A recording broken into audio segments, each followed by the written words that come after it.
Double murder in a pawn shop on Highway 280 in Chelsea, Alabama. That's today's topic. On Dirty Deeds, the Dark Side of Real Estate podcast. Contracts in the shadows, deals behind closed doors, money on the table, someone keeping score. Foreclosures and mansions, secrets buried deep. Welcome to the stories the agents never keep.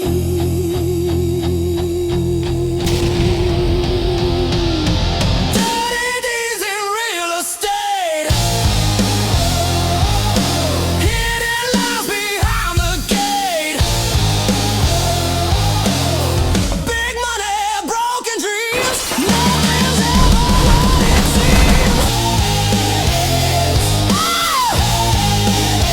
Oh yeah! The dark side of real estate. The dark side of real estate.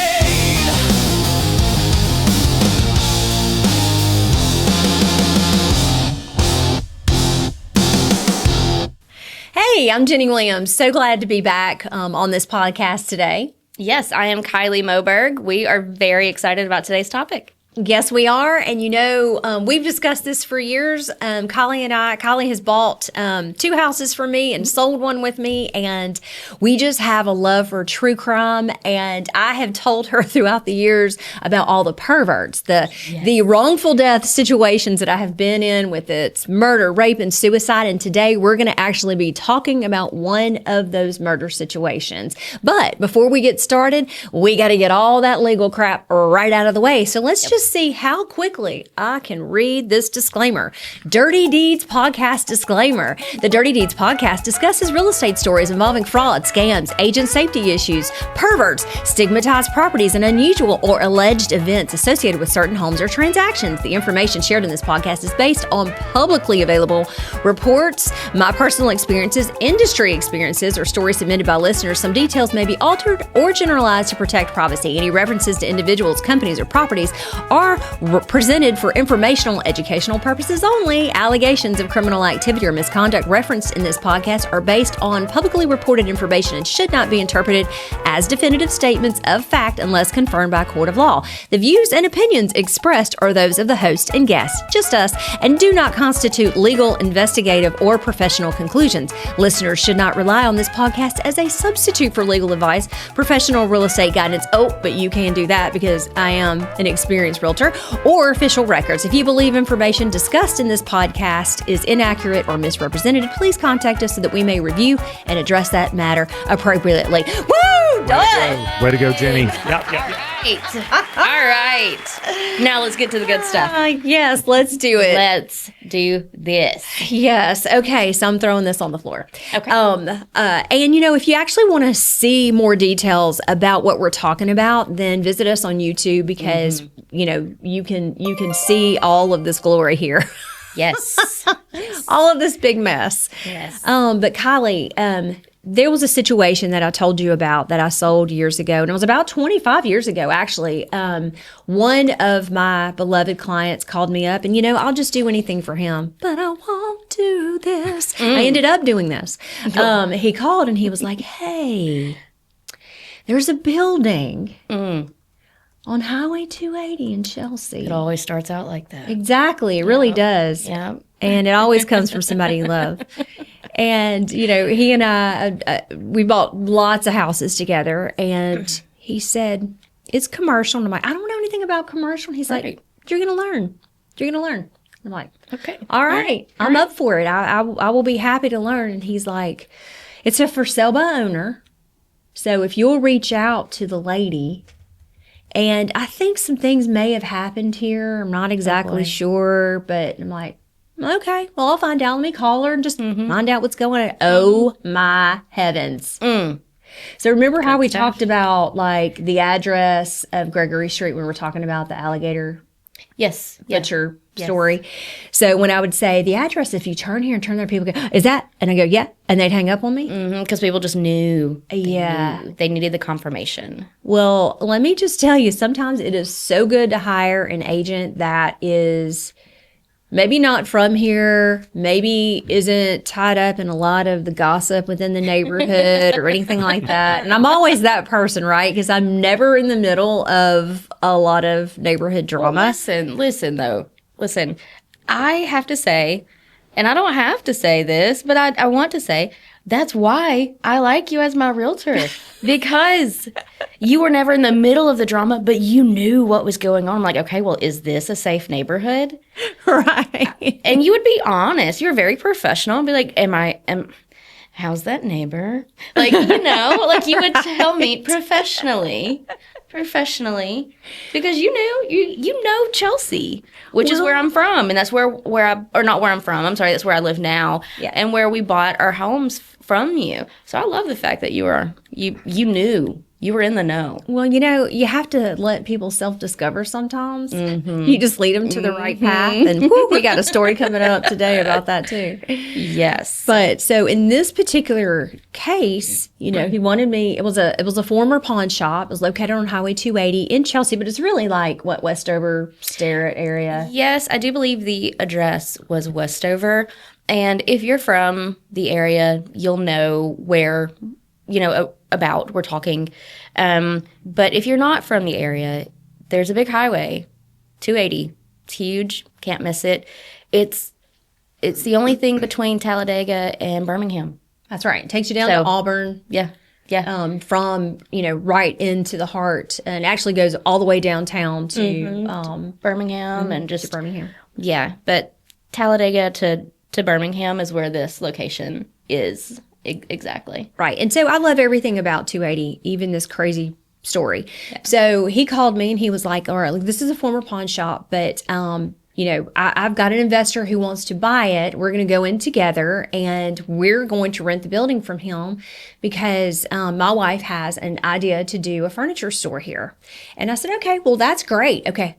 I know nothing, right? Because I'd only lived in the area for a very short time. I lived down in Greystone at the time, and I'd only lived here for a few years. I'd sold real estate in Pascagoula for 5 years and then moved here in 2001.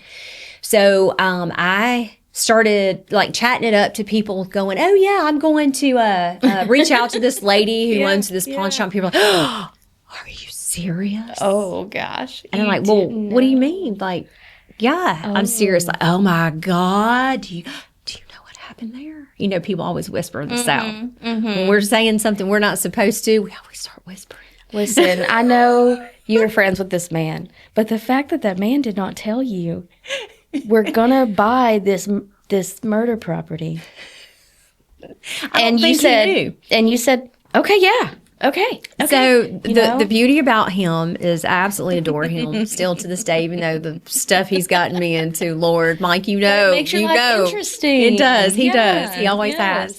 So he actually was from Alex City. So he didn't know much about this either. Yeah. And the investor, he wasn't from here either. Okay. So that's a good combo. Good. Yes. So I started hearing the rumors when I went back to my RE/MAX office at the time. I was working for a RE/MAX office on 280 in Greystone. And she said, honey, do you know what happened there? My broker said this. And she was the cutest Southern woman. I mean, Southern woman. And she was like, there was a murder there. And everybody in town knows about it. It's like super famous. And I'm like, oh my God, is there something different I need to do? Sounds like such a movie line. There was a murder there. Exactly. I love it. I have to add this in just because I think everybody will appreciate it.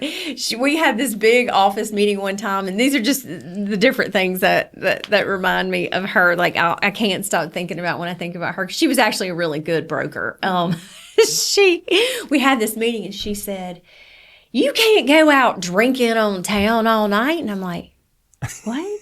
This was before I even really was a drinker. And she said, I mean, what would it do to my testimony if I was out here drinking at TGI Friday or Chili's is what she said. Oh, so it's best to do that stuff at home. I see. Right. I see. I'm sorry. We totally got off topic there. But I had to add that. I mean, that sounds like a classic. Always helps you Southern. understand a person a little more. Exactly, doesn't I it? want details, though. That's why I research and do the details. I need to be able to imagine this person in my head as you're talking about it. Well, I appreciate that. She warned me. She was like, "Oh, honey, honey." So I started getting bits and pieces from people who had, grown up here, and it really was a super famous story. Everybody knew about it, and everybody was terrified about the story. I bet. So, and hey, what better thing to do whenever you have a piece of property like this is sell it yourself. So the widow of the man who owned the pawn shop was for sale by owner. So I reached out to her, and so sweet, really so sweet. But I decided this doesn't need to be a phone call. I need to go and meet her because she couldn't get through the initial conversation without crying. Bless her heart. Oh, So I had to go do Goodness. some more research, find out a little bit more about, really what happened here. Because I went into it with zero preconceived, just a little bit of buzz from my broker in the office. And I was not prepared. Let me just tell you, I was not prepared to handle a crying, grieving widow with such a traumatic story. Oh, that's so sad. And professionally, you just need to know how to go about the whole situation. Right. Because you want to be sensitive to that. Yes. And to whatever, maybe going on. I can't imagine. So she actually filled me in and told me everything that had happened there. And I mean, she would just sob and sob and sob. And I said, okay, let me digest this and let me tell my client and make sure he still wants to move forward. And she thought that was fine. She understood that. And of course, I'm like, do you have anybody that can help you represent your interests? Like, do you have an agent friend that would help you? Do you have an attorney that I could call? Do you have family members? Because she worked at an antique store in Homewood, and she would ask me to come there. And it would just, on her work, I mean, I just felt like I was intruding on her emotional. Yeah. But it was, and you want to be, I'm sure, professionally, you want to be extremely sensitive to that seller. Right. Because that is her life. That is memories. That's her family's life. Yes. But also, unfortunately for you, it's still a business transaction. Right. And you don't want to be insensitive to her, but she doesn't see your side of it. And, you And don't she want wanted to sell it. But Yeah. I guess. But you can't say to a grieving widow, well, I'm sorry, we can't do this, because it was a crime scene. Right. Your husband died on the floor. You And can't do that. me not knowing all the details, she kind of filled me in with that. And for her to have to tell the story to me, my heart just, I'm so empathetic. Like, I will take on every bit of your feelings and feel it way more than you feel it. And that definitely was a situation here. And sweetest woman, gosh, God just places us in certain people's lives for our lessons. Right. And if I could be there and help her through that situation, even though I represented my buyer. So, of course, I called him and I said, oh, my God, do you know what happened here? Goodness. What a phone call. I'm like, I just spent 4 hours talking to this lady. And, goodness. oh, my God, Mike, I don't know if we're going to be able to get through this. I just don't really know what to do. I mean, she's so sad about this. And she's just, so upset. I don't even know how I can get to talking about the terms. Right. And he is a negotiator. Okay, that's good. He is a hardcore negotiator, which I love. Right. I absolutely love. But, when you're sitting there like, It's drying the different. tears off, the widow talking about her husband's, Right. body in this terrible situation that's highly publicized, and like, he's gonna want to get another $10,000 off. Yeah. They couldn't get the blood stains out of the floor. Right. I mean, So if you could, the bullet holes are still there. Yeah, those are some Like- pretty strong negotiating points. Exactly. Goodness. I'm like, what have you done to me, Mike? Oh. What? Well, it have sounds done like to you two me? were a good team, though. Yes. You know, almost a good cop, bad cop situation. Yeah, and then they didn't meet till much later, but it's, you know, and I just said, hey, we're gonna let's go spend some time here and see how we feel in the space, because after we really learn the whole thing, and you know, Mike's wife is the dearest person on the planet. I mean, she is just Kyra Craft. You know, you are just an angel here on earth, and I wanted to make sure she would be comfortable knowing all this. Right. So we went and we spent time in the space. Right. We were fine. You know, she was ready to move forward, and she was turning it into a like a furniture store, kind of like Chelsea Antiques, but not like antique. Like she would take furniture and redo it, Like and- flipping. Yes. Okay. Sell Yeah, it, bring redoing. stuff. Yeah. Redoing. Okay. Had Refinish. vintage pieces. I mean, she's so interesting. She can make anything look good. I love that. I'm so jealous. She'll be like, "Oh, look at this basket." I'm like, "Somebody ran over it with a car." And she's like, "Oh no, what? Let me just." Oh, so jealous. Yeah, that's $300 Gosh. now. Goodness. She just I has love it. such an incredible talent, and so that's what she was kind of doing it for, what they were doing it for. But the process was so bad, so then I said, well, I need to find out more about this. And so you've actually done the research. So I have. and it's so funny. I mean, this is so funny. We're going to talk about this all the time. Like the stories that I heard over and over and over were not true, right? And so I absolutely love that Kylie is just digging in. She's finding out the truth on this stuff. Well, and it's not that it wasn't true. It's just classic South game of telephone. yeah. Did you hear about this? Oh my goodness. And then it like trails off and trails off and trails off, and it builds. There's truth, but Southern mouths have. That's true. Yeah, I know exactly what get you're it. saying. Yeah, My husband yeah. even said last night, he was like, wait a minute. I thought I'd always heard one. I'm like, me too. And really, so what I'd always heard, what the story was out there was that there were two guys working like in a program, like, you know, how the prisoners will go out and they will cut grass and they will Like a work release. kind of like a type work thing. release, like a work, you know, in prison program. And of course, I had some friends in Pascagoula who had to do this when they had DUIs. I mean, community had to work things off when they were service. kids. But I had always heard that they were way down on 280, like maybe Sylacauga area, and that they had escaped from there, and were walking 280 and walked in into this pawn shop. But I was wrong. That story was wrong. So tell us the details. That is okay. And like Jenny said before, if you go onto our YouTube page, we will provide, if you have any questions about where all of this came from and where our information came from. And I'm going to paraphrase that, but still, I've done all the research for you. So you're welcome. You're the only one actually doing some hard work in this, and we appreciate it. We really do appreciate it. I'll do hard work later, making this all look and sound great, but it's all you right now, Kylie. No, I'm an executioner. You can give me a task and be like, now go. All right. Love it. Jenny and I both need this very much. But don't make me like get an idea. Be like, create an idea. No. We got That that. will overwhelm No kidding. me so much. So much. But okay. Well, So, my friend Alan and I both are hashtag I have an idea. see, I don't have ideas. I have too many of them. You'll want to slam the door on me and kick me down the stairwell. Love it. Well, we're going to be a good team. We are. All right, here we go. Let's go with the facts. Okay. There were two, I'm going to say kids. They were not kids. I am only 36, but there were two people. One was 16 years old. His name was Marcus Presley. One was 18 years old. His name was LaSamuel Gamble. So Presley and Gamble, 16 and 18. Basically, they were cousins, and they had a very rough life growing up. Very rough.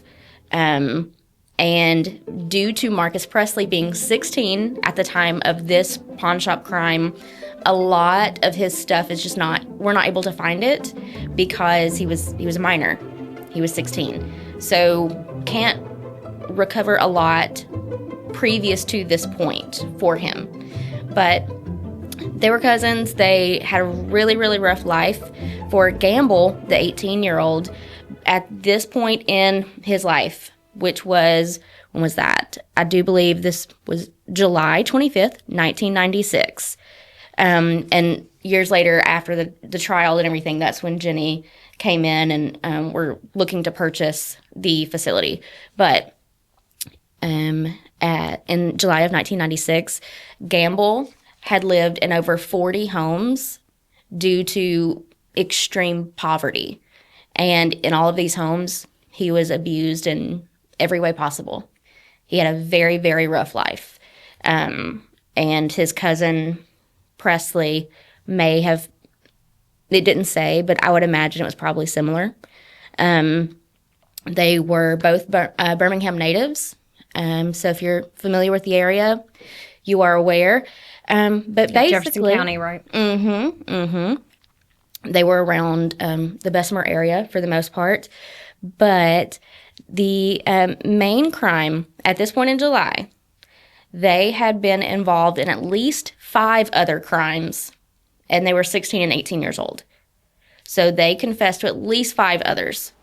That did include murdering 4 people and wounding 3, and so many robberies like you can't count. And so that's a lot by the time you're 16 years old. Yeah. To be involved in some huge way of murdering people, robberies, like I can't imagine. But they find this pawn shop, and they have been, in my opinion, they were kind of on the run because they had done all of these crimes and did horrific things, but they had not been arrested yet. So they had done some time for other crimes, but technically at this point they had not escaped a jail. They had served their time in, juvenile centers and things like that with whatever judges sentenced them. It may have been a better facility than where they were living. Possibly, quite possible. I'm sure it was, sadly. So were all their Sadly. other crimes in Jefferson County, do you know? No.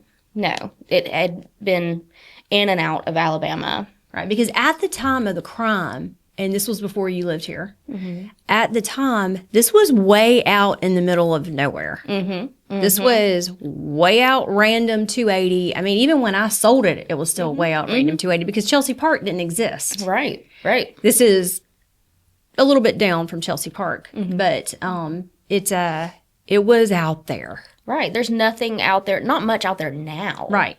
It's all just, undeveloped right now. It's building up. But easily just a random, think about going down, highway, just eventually leaving Birmingham, trying to get to Talladega, and, you see random gas stations or a random storage unit or whatever. It's like that. Right. So they decide they need more money, they need more cash, they need more money, just revenue, not really revenue, but they need more. They probably did need some revenue. Yeah, they needed more. So the younger one, Presley, he was 16, last name was Presley, he walks into this pawn shop and he kind of checks it out. And he's like, "Oh, hey, what you got here?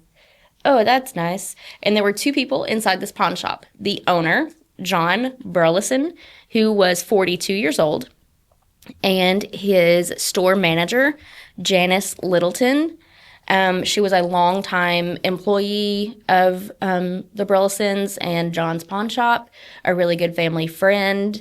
They were the only 2 in the store, and they were employees. So he goes in, checks some stuff out. He sees the inventory. He sees what's going on. And then he gets back in the car, and he leaves. They didn't think much of it. So he eventually, later in the day, he comes back with his cousin, Gamble. And technically there was a getaway driver as well, but the getaway driver, other than him driving, he has no real role in the main parts of the story. See, I didn't know that either. Mm-hmm. See, I love how we're coming to this together blind, so that you get a real raw reaction. Yeah, exactly. Yes. Like yes, details. So there was a getaway driver, and he was charged later on with everything and being an accomplice. But Gamble and Presley walk into the pawn shop, and they held them hostage for a bit. The exact time was 14 minutes that they shopped, air quotes there, the pawn While they shop. were held under hostage. Mm-hmm. So does it say like what that means? Like how did they hold them under hostage? So when they walked in, they made both John and Janice get behind the counter and lay down, face down on the ground while they quote unquote shopped. And they were in there 14 minutes shopping. So they stole a bunch of jewelry, all the cash that they could get, which was $2,300. And don't get me wrong, $2,300 is a lot of money, but really, like $2,300 for all of this, like, goodness. And they stole 33 firearms. So I don't know what the gun laws were in 96, but 33 firearms is a lot. I don't know if they were going to resell them or if they were going to use them. I don't know. But anyways, jewelry, $2,300, and 33 firearms. So eventually they quit shopping, and 14 minutes seems like a really long time. To me, that is a long time. Think about that, like 14 minutes, 15 minutes, like to shop a store. I don't know. And you shop lightly, of course. 15 minutes isn't a long time to, I don't know, be in a restaurant, be in the car. But to be held hostage, with people robbing you and you just having to lay there and think about everything, your life flashing before your eyes, your loved ones, and you just have to lay there. And, just, I don't know. I'm sure those two spoke. Janice and John, maybe they probably tried to, just help each other, build each other up, say we're going to be okay. Don't worry. Maybe they prayed together. Maybe I don't know how that 14 minutes was for John and Janice, but I can't imagine it wasn't good. So Presley was technically the one who pulled the trigger, but Gamble was the one that everyone said was kind of controlling the situation. Gamble was the older cousin, and he was kind of pressuring Presley to do everything for him. But they were going to run out. They had stolen everything they wanted to steal. They were going to run out of the store, and Gamble told Presley, kill him. And he had a 380 pistol, and he shot. And his 380 pistol, they said, was known for jamming. So I don't know why, but anyways, he shot both of them execution style. And John Burleson did die right away. He did not suffer at all. He passed immediately. Janice lived for a while. She died that day. But when they left, she was alive. Eventually, an ambulance was called. They did have security footage of everything. She got to a local hospital, and she did die there at the hospital while they were trying to save her life. But I can't imagine... cannot imagine all of that. So that was just, it's so sad. It's a horrible thing. It is. And the shop now is still at the time it was a pawn shop, and it's been a couple of things since 1996, but that building is still there to this day. Locals, including myself, do go. and what is it now, Kylie? Do you know? It is it's like, I don't know. Is it? No. Now, I do believe the man that I sold it to still owns it, and they rent from him. now it is a tobacco shop. They have like a couple like snacks and stuff in there, but a tobacco shop now. And they are the nicest people. Goodness, they are the nicest people. I would have never, because I moved to Chelsea in 2019, I would have never thought, oh, well, that was a murder scene right there. Right. Never would have thought that. You don't get a bad vibe going in there. Yeah, you really don't. You don't. It's not like, oh, this place is dark. Something weird happened here. Oh, my goodness. Like you said, you guys had went and checked it out, and it wasn't. Now, 30 years later, it's wonderful. People are so nice. And it's just a little hole-in-the-wall place down 280 that just wonderful people run it. It's great. But, yeah, it's just, I cannot imagine being in some random, because I try to shop local, a boutique in Chelsea. Can't imagine being in there, just shopping, no big deal, looking for a T-shirt to wear to my daughter's softball game or something. And within, a few minutes, two men come, put a gun to my head, shop the store for 15 minutes, and then kill people and leave. Right. I cannot fathom that. And sadly, it happens all the time. But I don't know, just seeing the security footage online, there were some like still images and being like, wow, I've stood right there. I see that door right there, this little curve over here. Like it was just chilling. Oh goodness, I can't imagine having to go back in there as the wife or any of the family members, Right. and having to look, at this location or any home that people have been murdered in, or anything that has happened in homes, to have to go back and look, like, this is where my loved one was. This is where their last breath was. Right. And she felt every bit of it. And I believe it. I believe it. The entire time through the negotiation, through the closing, through everything. And I tried to make it as easy as I could on her. It just, such a precious soul. And so I've got questions though. Okay. So from your research that you've done, and you may not, we have limited, this was, pretty much pre-internet. Yes, 96. And for you to be able to see the security footage, that's a big deal. Oh, yes. So if you are interested in that, you can actually take a look at that. And again, watch us on YouTube so that you can get those resources that she's talking about.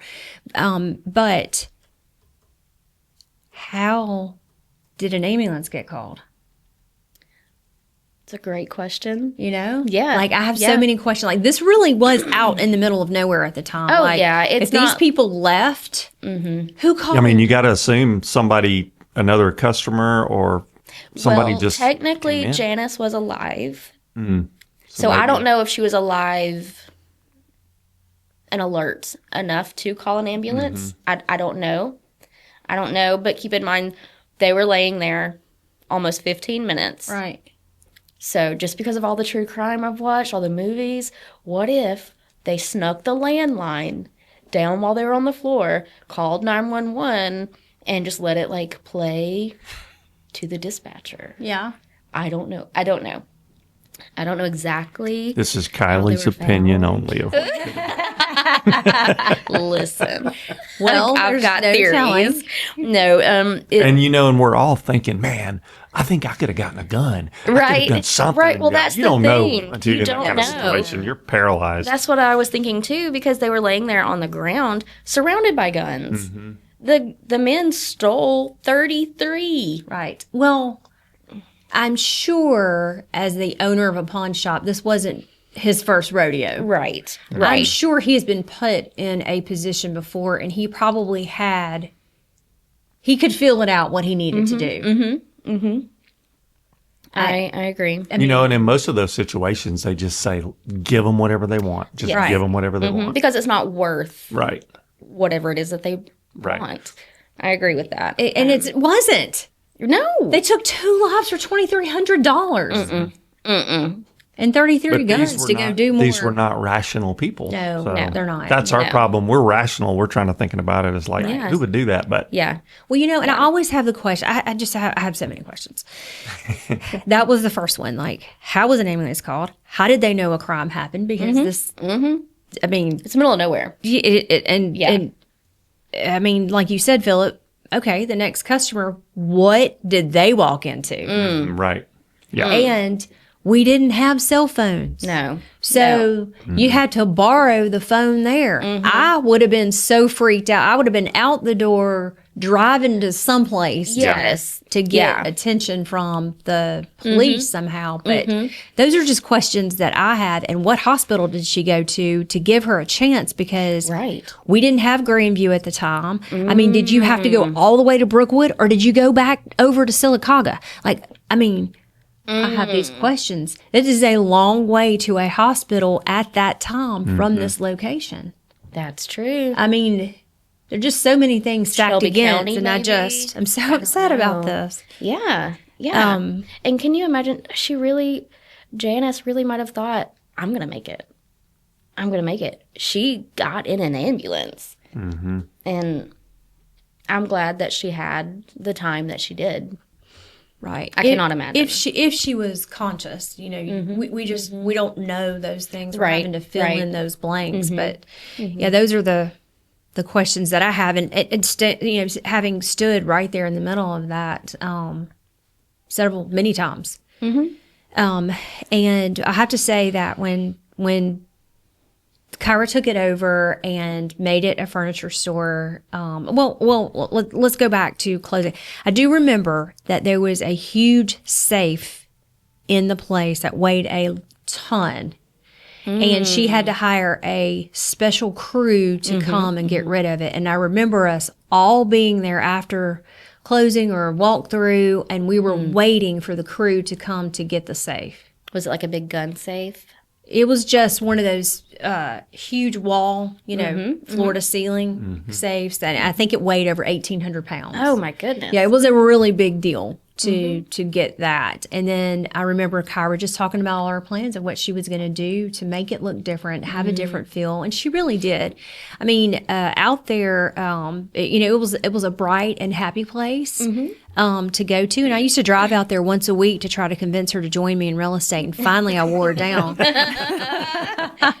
got her. She really just is a beautiful soul, and her light, she brought her light into it, and she and her sister-in-law there did this venture together. But what they found was this big fence back behind the property.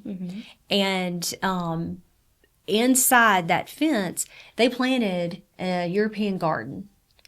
And they added like little concrete features, and they made these beautiful walkways, and they planted so many beautiful flowers there. So they actually had a division with Awesome Man and Frugal Friends of a flower shop. And today, if you Google the address, the flower shop will actually still pop up a little bit, but you're not going to see anything really about the pawn shop or anything about Awesome Man and Frugal Friends. But you will see that at one time there was a flower shop there. And I love that. Yeah, and it was very sweet. Her sister-in-law ended up going back into teaching, and then she came to real estate with me. Yeah, baby. Yeah. Win. Finally. A win. Yes. So, all right. So I have a question. How long did it take them to catch these guys, and did they catch these guys? Yes. So after the two guys and their driver fled the pawn shop, eventually they were on the run. It was a multi-state 15-day manhunt. Wow. Like, wore them down. The driver was caught first. They said he was the weakest one. I don't know his name. I don't know his role. Like, was he related to the two cousins? I'm not sure. But excuse me. So he flipped, basically. The police got him, and he was not with Gamble or Presley. He was alone. He tells on him, And the boys, the men, whatever, they were found in Norfolk, Virginia, because they had family there. They took a bus, eventually from Birmingham, made their way to Virginia. Just took a bus in 1996, no big deal. And just think of all the random people just interacting with them. And, wow. People they that go to probably Boston sat also? beside- They did go to Boston. They got caught in Virginia. So because they crossed state lines and it was just a multi-day, like this is a big deal. They had murdered not just these two people, but other people. It was there was a lot to this crime spree.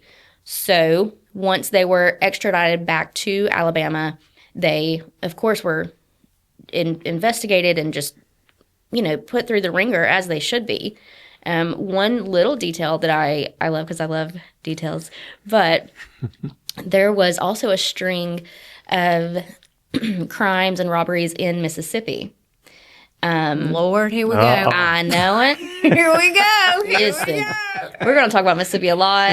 And if you've not listened to the last episode, that'll preface a lot as well. My hometown, y'all. South Mississippi. Yeah.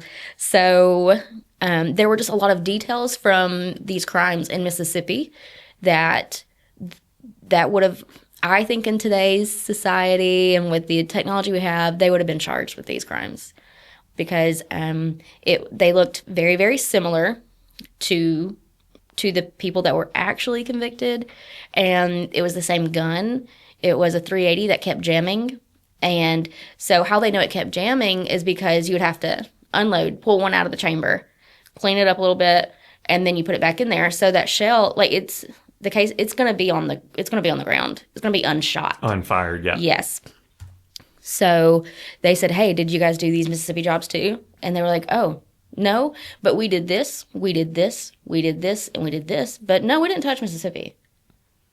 So the state of Mississippi would not comment on things, and that's out there as well, that they wouldn't comment. Not that we couldn't find one, they would not.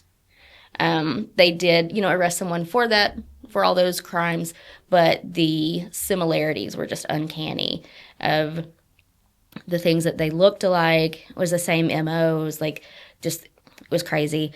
But Does it say where in Mississippi were they, like down 20, so they would be Jackson or? it did give a location. I don't remember now. Just curious. But it was several crimes throughout Mississippi.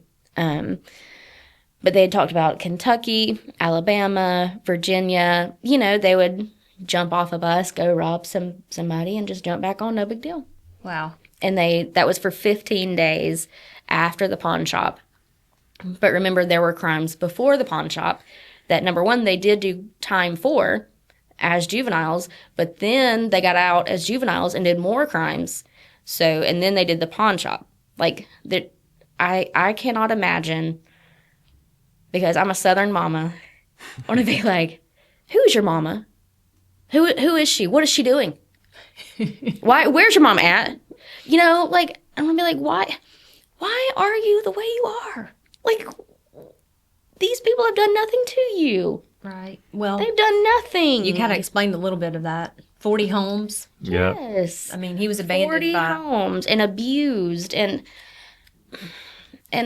I've never That's not had justification, that. but it's No. And I just want to be like, have you lost your mind? Because, oh my gosh, these people, they didn't do anything to you. But And with cases like this, it's almost like you just have to, yes, they lost their mind. Mm-hmm. That's the only thing that can make you walk out the door every day and not be worried that this is going to happen to me. well, my Because it's first just question people is, that are you on drugs? Yeah. Yeah. Yeah. Right. Well, you were saying, they're not in their right mind. So this is a great stepping stone into their sentencing. And I have my laptop here. I'm going to pretty much read from it, because so much happened, and I'm going to try to compile it. But basically, this crime happened in 96. They were 18 and 16. So the 18-year-old charged as an adult. Totally fine. Pretty cut and dry there. The 16-year-old was a juvenile. They were both sentenced to death, had the death penalty for this crime. Okay. Then in 2005, a new law was incorporated, and that law said that juveniles cannot be sentenced to death because they're not fully developed. They're not. And attorneys and judges and legislators, they all said, hey, they need to pay for what they've done, but, you know, having a 14-year-old sentenced to death for a horrible mistake, let's put them in jail. Let's see if they can get it together. Let's give the kids a second chance. So that happened in 2005. So the appeals started with these two guys then. Several appeals. Again, they were, at this point, had been extradited to Alabama and charged with the death penalty for murder. Robberies, all kinds of stuff. Gamble was the older one. He was 18. His attorney appealed, even though he was charged as an adult because he was 18. His abuse, his childhood was so bad. The appeal was made and granted. It took him off death row because they said it messed with him horribly, mentally, emotionally. Just he couldn't function as a person. He didn't feel. He couldn't think. He had never been in an environment that loved him, that cared for him, to show him love, and he had a hard time showing that himself. So the appeal did let him come off of death row, and instead he went with life without parole. And so he is still serving that sentence in Alabama, life without parole there. The 16-year-old, so the new law came into effect, and long story short, he was sentenced 3 different times because the laws kept changing. So first he was 16 and went on death row. Then the law changed and said you can't put a juvenile on death row. And so they gave him life without parole. And then they said, let's change the law again. Now, if you were a juvenile and you were on death row, then you got to put on life without parole. We're going to let you all be resentenced, and you can try to get life with parole. So he goes back a 3rd time. And at this point, he was in his late 30s. And the judge looked over everything and said, you absolutely do not deserve parole. You've been in jail more of your life than not, and you have not truly had any good change. Let's see, it said that he didn't deserve a chance at parole because no positives had come from incarceration. There had not been any good changes that sparked within him. And guess what day that judge made the decision? Friday the 13th, 2024, Friday the 13th. So this is somewhat recent. Right. But this man has been in jail for years. He's been in jail more than not being in jail. And so basically these two cousins are at different facilities in Alabama, but they are both serving life without parole. Because, a judge said, no, I've never been in jail, but I know a lot of people have cases where jail and time spent there has been good for them, where they can get away. Used it for their yes, to better themselves. Yes, and I'm sure there's a lot of evil things in a jail, but it is what you make it. You can choose to pray to get your life realigned. You can choose to step away from your previous life and to make good changes. But according to these statements, Presley did not. He did not.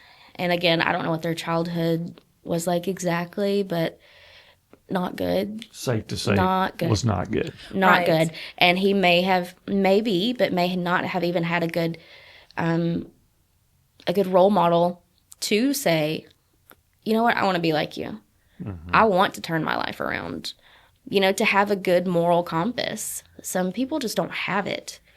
And they had the chance to change things, but they chose not to. It is a choice. And they chose their actions, and there are consequences. And there's really no happy ending to that story. But, you know, the families of the victims have come forward. They've done interviews and did some news articles and stuff, and they're happy that justice was served. They are, but it's just a horrible. There is no win in this. And really, what I hate is that our tax dollars were subjected to 3 different situations for time, energy, and money that was focused on that. And also, the family had to go through this. Right. 3 different times. Yeah. They probably felt justice was at hand originally when he was got the death penalty, when they got the death penalty. And then when you hear they let him off of that, I mean, yes, we are called to forgive, but Right. the human side of you says, oh, good, he's having a hard time, struggling on death row. Great, that's exactly where he belongs, right? Is what I know that I would be feeling if that were my husband. Absolutely. So, my heart just still goes out to her and what she's had to go through, and how hopefully in 2024 she could start to put it behind her, because it seems like it's a scab that just keeps coming up. Yeah. So I hope that was good closure, the best possible situation or outcome of the situation. right. I cannot imagine any of that. But unfortunately, it happens, and it happened right down the road from us. That's right. Well, So, all right. So, Jenny, question for you. Yeah. When you guys were selling the property, or you were Yes. trying to help them buy it, how'd the inspection go? You know, I love the home inspections. I do. well, and it was a building, so it's a little different. And really, you just want to check out the systems there. You know, Gotcha. is everything working well? But it was fine. Just had to know. I know, yeah. All of that was fine. And closing it and all. It just that every single time that I had a conversation, you know, about it to keep her in the loop was, you know, she was just very upset. And it was really hard for me to get through all that. But stuff happens, you know, just never, there is a story behind every single property that sells. Right. And even when it is commercial, it's always personal. It is not, even investors who say, oh, this is just business, it's bull. They still have an ego wrapped up in what they bought it for. Everything about real estate is personal.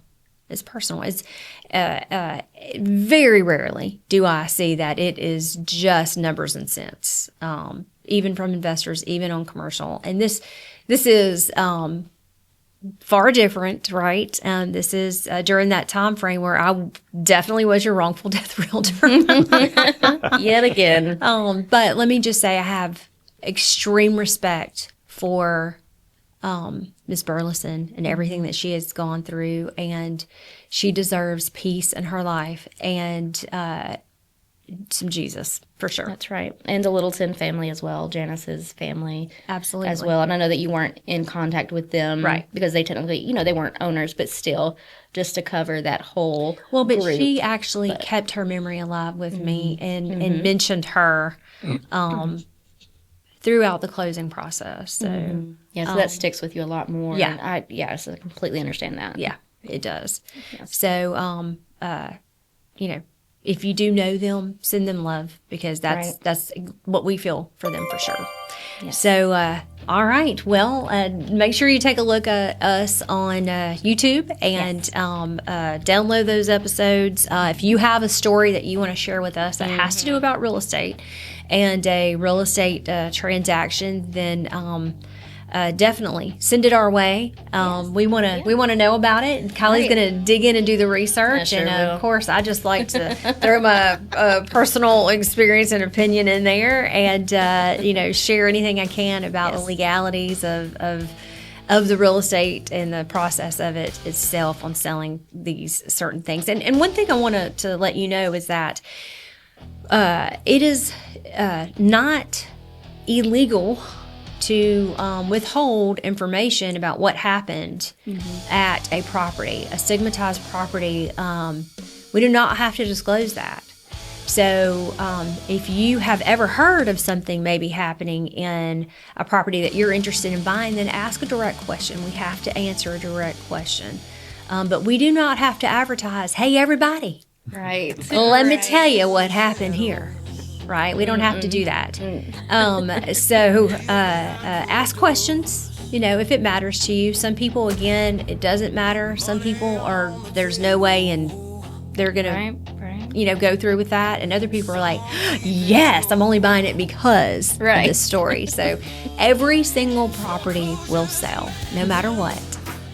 It's really going to depend on the right price and the right positioning. So thanks for being on today and doing all this research, Kylie. Yes, happily. Yes, we're excited about our next topic. So make sure you click on that next one. Thanks for watching Dirty Deeds, the dark side of real estate.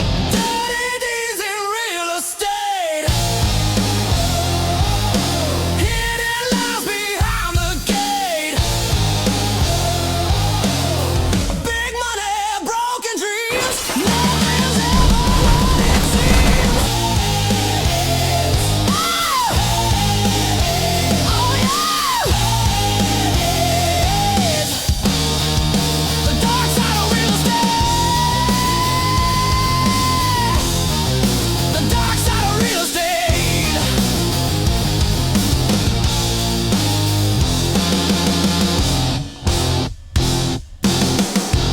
Jenny Williams is a licensed real estate agent with EXP Realty. The opinions and views expressed on Dirty Deeds in Real Estate are solely her own and do not reflect the views, policies, or positions of EXP Realty or its affiliates.